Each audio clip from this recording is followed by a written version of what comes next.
오늘의 인문학 산책 주띵컬과 함께합니다. 카카오 채널 김종원 작가님의 기적의 필사법. 실업병? 어쩌라고 병? 몰라 병에 걸린 아이에게 이렇게 말해주세요.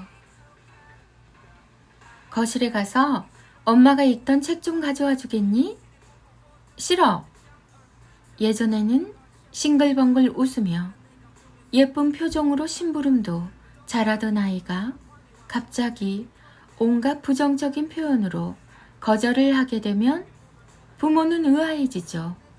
하지만 이건 아이가 자신의 생각을 하며 의견을 갖게 되었다는 극히 자연스러운 발달 과정 중 하나입니다. 오히려 축하해줘야 하죠.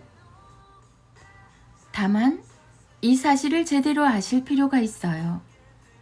아이가 그 모든 상황에서 싫어, 몰라, 어쩌라고 만 외치는 이유는 더 길게 말하지 않으려고 반항하는 마음에 그러는 게 아니라 자신의 의견을 정확한 말로 아직은 표현하지 못하기 때문이죠. 아이도 그런 자신이 답답합니다. 아이 마음에 녹아있는 메시지를 꺼내면 이렇습니다. 1. 거실에서. 거실에 가서 엄마가 읽던 책 좀 가져와 주겠니? 싫어.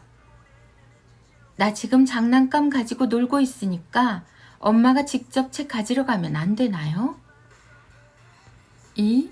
놀이터에서. 너무 늦었으니 이제 슬슬 집에 가자. 엄마가 이미 여러 번 가자고 했잖니?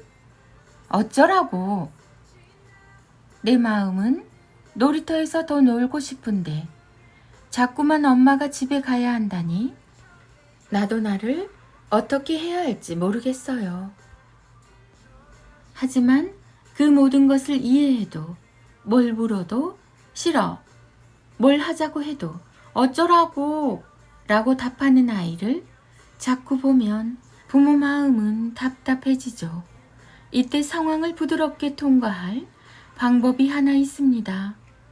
몰라병, 실업병에 걸린 아이들에게 다가갈 때는 상황을 두 가지 시선으로 나눠서 보면 어떻게 대처해야 할지 명확하게 구분할 수 있습니다. 1. 단순히 고집을 부리는 것인가? 2. 자신의 의견을 밝히는 것인가? 당연히 해야 할 일에 고집을 부리며 하지 않는 거라면 협상의 여지가 없습니다.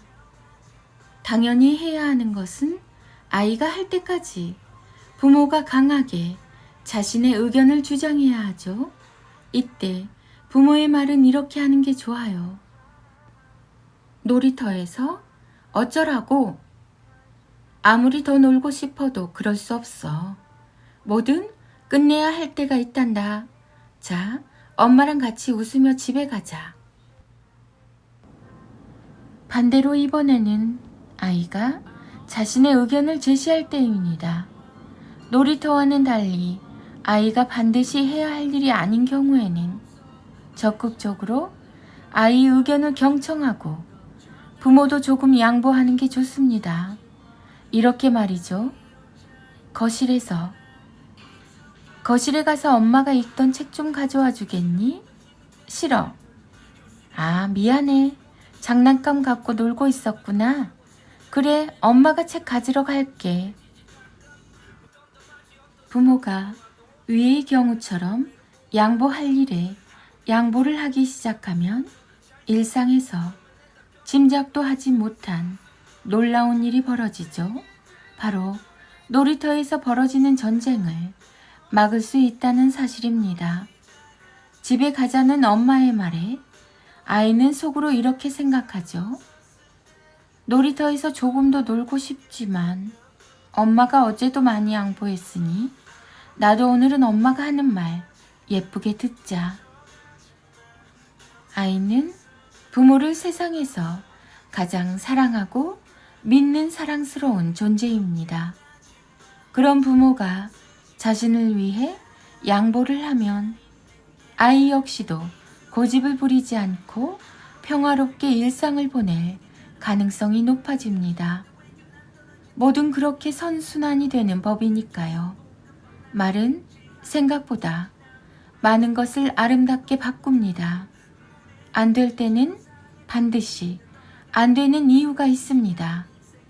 위에 제시한 두 가지 방법을 통해 해야 할 것은 반드시 해야 하고 내 의견을 제시할 때는 당당하게 말할 수 있어야 한다 라는 생각을 아이가 할 수 있게 해주세요.